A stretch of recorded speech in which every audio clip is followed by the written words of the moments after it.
मुली तुला जवळी पुत्रा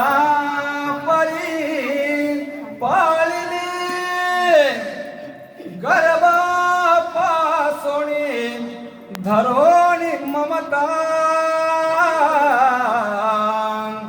हे दुःख मी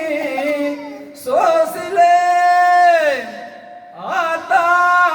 झाली सथोर यास्तव तुला